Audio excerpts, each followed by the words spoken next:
ရက်တန်းလို့မရတဲ့ current တစ်ခေတ်နဲ့ Manchester United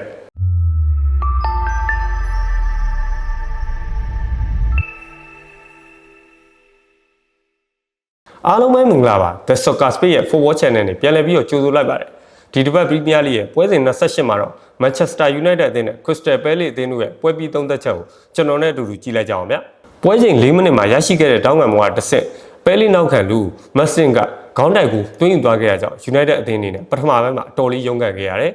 United အသင်းအနေနဲ့ပထမပိုင်းမှာဂိုးသွင်းခွင့်တွေရရှိခဲ့ပေမဲ့လည်းအဆုံးသတ်ပိုင်းတွေအားနည်းခဲ့တာကြောင့် Palace အသင်းကပဲပထမပိုင်းမှာ 1-0 ဆိုတဲ့အနိုင်ရလဒ်ကိုဦးဆောင်ထားခဲ့ပါတယ်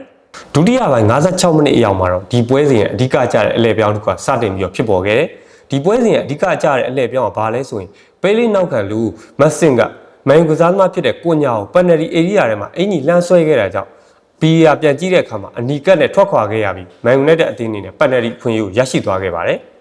ရရှိခဲ့တဲ့ penalty ကိုမန်ယူအသင်းကောင်းဆောင်ဖြစ်တဲ့ Bruno Fernandes ကအမှားယွင်းမရှိကန်သွင်းယူခဲ့ပြီးဒီဂိုးကြောင့်ပဲမန်ယူနဲ့တဲ့အသင်းအနေနဲ့စိတ်သက်ပိုင်းဆိုင်ရာအတော်လေးအားကောင်းသွားခဲ့ပါတယ်ချေပါကူရပြီး10မိနစ်အကြာမှာပဲအသင်းကောင်းဆောင် Bruno Fernandes ရဲ့ဖြတ်တင်ပေးပို့မှုကနေတစ်ဆင့်ပဲလေးနောက်ခံလူတွေပိတ်ဆို့ထားတဲ့ဂျားကနေတိုက်စစ်မှု Benjamin Sesko ကခေါင်းတိုက်ပြီးတော့လှလှပပအဆုံးသတ်သွားခဲ့တာပဲဖြစ်ပါတယ်ဒီကိုကြည့်ရမယ်ဆိုရင်အသင်းကောင်းဆောင် Bruno Fernandes ရဲ့တိကျတဲ့ပေးပို့မှုနဲ့အသင်းရဲ့တိုက်စစ်မှုဖြစ်တဲ့ Benjamin Sesko ရဲ့ပြင်းပြတဲ့ဂိုးသွင်းလိုစိမ့်နှစ်ခုပေါင်းဆက်သွားခဲ့တာကြောင့်ပဲလီဂိုးသမားလည်းဘာမှမတတ်နိုင်တော့ပဲအနိုင်ဂိုးကိုပေးလိုက်ရတာပဲဖြစ်ပါတယ်ဒီဂိုးရရှိပြီးနောက်ပိုင်းမှာတော့ United အသင်းအနေနဲ့ဒီပွဲစဉ်ကိုအကောင်းဆုံးထိချုပ်သွားနိုင်ခဲ့ပြီးတော့အဖိုးရန်နိုင်ပွဲနဲ့အတူအဆင့်3နေရာကိုလည်းတက်လှမ်းသွားနိုင်ခဲ့ပါတယ်နောက်ပိုင်းလက်ကျန်ပွဲချိန်တွေမှာတော့ဆက်ကိုအစားလူစားဝင်လာတဲ့အာမတ်ဒီယာလူကပဲလေအသင်းရဲ့ခံစစ်ကိုအကောင်းဆုံးဖိအားပေးသွားခဲ့ပြီးတော့ဂိုးရရှိနိုင်မဲ့အခွင့်အရေးတွေကိုလည်းဖန်တီးသွားခဲ့ပါတယ်နောက်ဆုံးတစ်ချက်အနေနဲ့ပြောရမယ်ဆိုရင်ပဲလေအသင်းရဲ့ဂိုးသမားဖြစ်တဲ့ဟန်ဒါဆင်ကဒီပွဲစဉ်မှာ United အသင်းရဲ့အနေရရှိတဲ့ကန်ချက်တွေကို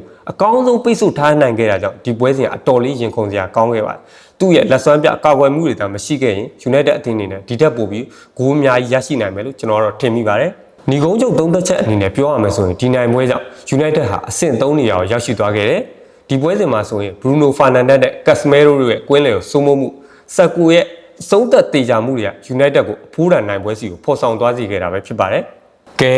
အခုလိုပွဲပြီးသုံးသက်ချက်ကောင်းလေးတွေအမြဲကြည့်ရှုနိုင်ဖို့တဲ့ The Soccer Space ရဲ့ Football Channel ကို Like and Subscribe လုပ်ထားဖို့လည်းမမေ့ကြနဲ့ဦးနော်အားလုံးကိုကျေးဇူးတင်ပါတယ်နောက် season တွေမှာပြန်တွေ့ကြမယ်